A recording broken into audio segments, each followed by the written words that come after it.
Olá, pessoal, tudo bem? Bom, eu tô aqui para a gente continuar na nossa disciplina de APSI, né?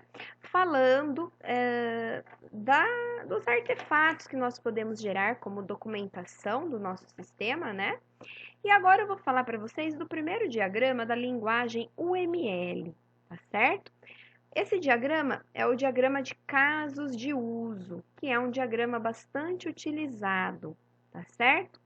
Eu estou aproveitando aqui o material da professora Elaine. Ela colocou uma frase aqui bem pertinente para quando falamos de diagrama, né? Então ela falou aqui, olha, não diga pouco em muitas palavras, mas sim muita em poucas. Pitágoras. A gente pode também adaptar um pouquinho isso daqui àquele ditado popular, né, que diz que uma imagem fala mais do que 1000 palavras, né? Então, um diagrama, ele tem bem esse objetivo, né? Graficamente, a gente muitas vezes consegue informar muito mais do que com grandes textos detalhados, né? Bom, um histórico dos casos de uso, o objetivo dele é modelar os requisitos funcionais do sistema, ou seja, as nossas funcionalidades, né? É uma técnica que já vem lá da década de 70 e depois com o surgimento aí da linguagem UML, esse modelo foi adicionado como um diagrama da linguagem UML, que é o diagrama de casos de uso, tá? Basicamente, o diagrama de casos de uso, ele vai modelar aquilo que nós vimos no caso de uso textual. Só que o caso de uso textual, a gente escreve passo a passo o diálogo entre o ator e o sistema, né? O que o ator solicita ao sistema e o que o sistema traz como resposta, né? E eu até comentei com vocês que é sempre assim lá no descritivo, né?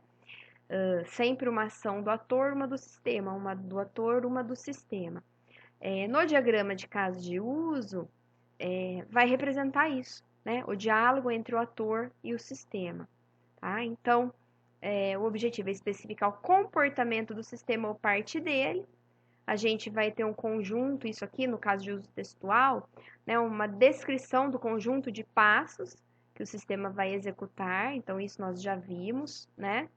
O caso de uso ele é baseado em um cenário em que o ator interage com o sistema e coisas que nós já discutimos antes, que é do caso de uso textual, aí falando de diagrama de mesmo de caso de uso, ele vai representar todas as formas de uso do sistema, todas as funcionalidades, vai dar uma visão do sistema baseado, né? Essa visão vai ser baseada nas funcionalidades. Então, nós não vamos ter no diagrama de caso de uso um fluxograma, um passo a passo. Não é esse o objetivo. É ter uma visão de quais são as funcionalidades. Ou seja, a gente vai ter bem claro quais são os casos que nós podemos usar o sistema. Tá? Bom, vamos dar uma olhadinha aqui.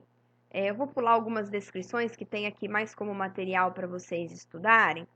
E eu acho que vai ficar mais fácil eu mostrar para vocês um exemplo, tá bom? Só para falar mais uma coisinha aqui que é interessante nesse momento.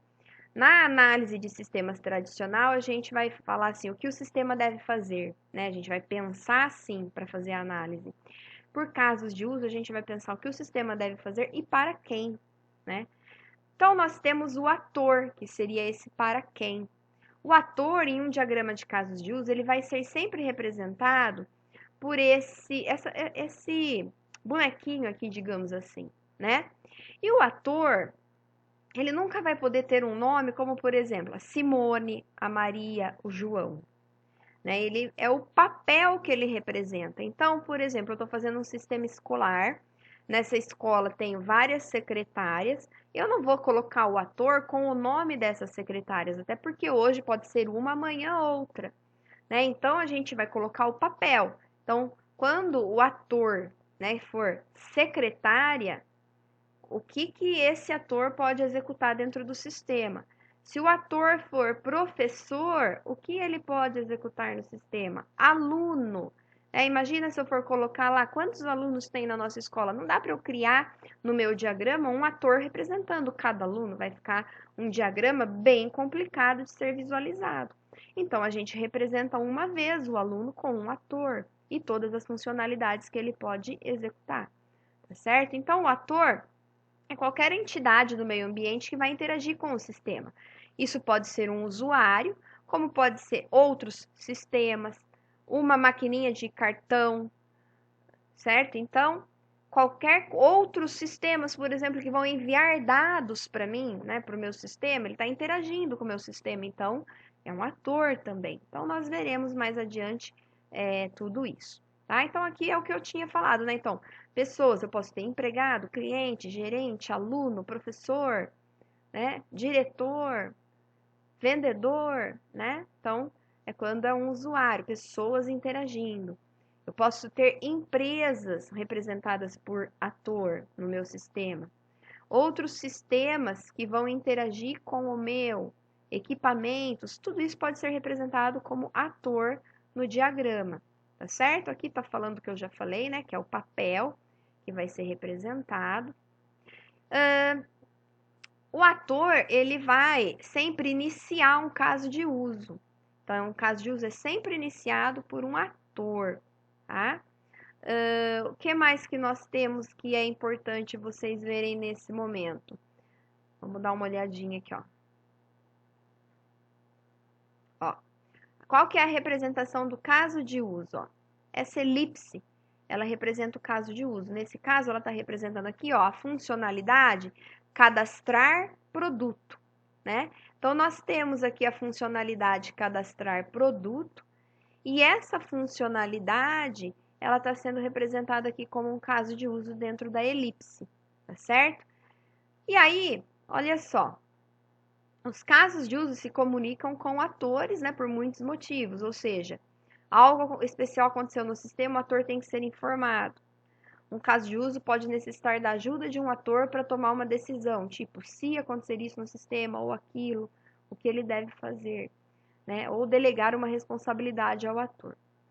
Para conectar atores aos casos de uso, a gente vai usar uma linha que eu já vou mostrar para vocês. Essa linha não tem seta, essa linha aqui, certo? Porque a seta indica direção, tá? Então, até eu coloquei aqui, né? Na verdade, tem aqui no slide da Elaine, a seta opcional, quando usada, ela indica qual elemento começa a interação. Mas no caso de uso, a gente não precisa disso, a não ser que você queira deixar muito bem claro quem vai iniciar a interação no sistema, tá? Bom, esse passo a passo aqui vem na descrição do caso de uso. Na elipse, nós temos, na verdade, o nome ali do caso de uso ou da funcionalidade, tá? Vamos dar uma olhadinha num exemplo bem básico. Olha só. Cliente de banco pode usar um caixa automático para sacar dinheiro, transferir dinheiro e consultar saldo. Então, sacar dinheiro é uma funcionalidade, é um requisito funcional do meu sistema.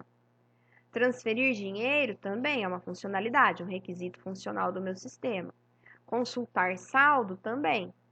Como seria o passo a passo, por exemplo? Eu vou sacar dinheiro. Então, o usuário vai chegar no caixa eletrônico, ele vai selecionar a operação sacar dinheiro, o sistema vai exibir a mensagem para ele inserir o cartão. Depois, o usuário vai pressionar lá a tecla com o valor que ele quer retirar.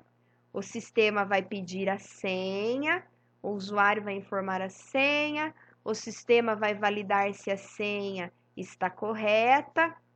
Se estiver correta, vai verificar se tem saldo suficiente e liberar o dinheiro se tiver saldo suficiente, ou se não, dar uma mensagem que não tem saldo. Mais ou menos isso, né, em linhas gerais. Isso vai estar detalhado no caso de uso textual. No diagrama a gente vai ter isso daqui, né? Olha. Então, o cliente, então não pode ser a Simone, a Maria e o João. O cliente, ele pode sacar dinheiro, ele pode transferir dinheiro e ele pode consultar saldo, né? Depois a gente vai aprender as ferramentas aí para fazer esse diagrama, A gente pode ter o caso de uso textual tanto digitado lá num editor de texto, como o Microsoft Word, no exemplo que eu fiz com vocês, né? Como a gente pode usar a própria ferramenta que desenha o diagrama, ela tem meios de você clicar aqui no caso de uso e detalhar textualmente aquele passo a passo. Fica tudo na própria ferramenta, tudo anexado ao próprio diagrama, né? Então fica bem interessante, tá?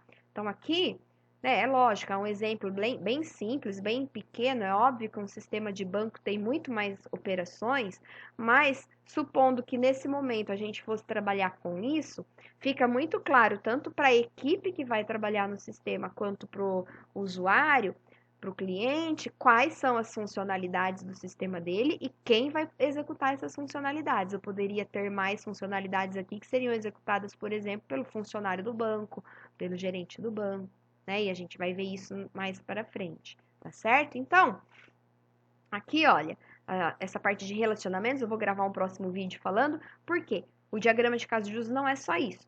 Essa é a primeira aula. É uma ideia inicial para vocês entenderem o conceito de ator e o conceito aqui dos casos de uso, ok? Logo mais eu volto com outra videoaula para a gente continuar com esse assunto e colocando mais informações no diagrama, ok? Até mais!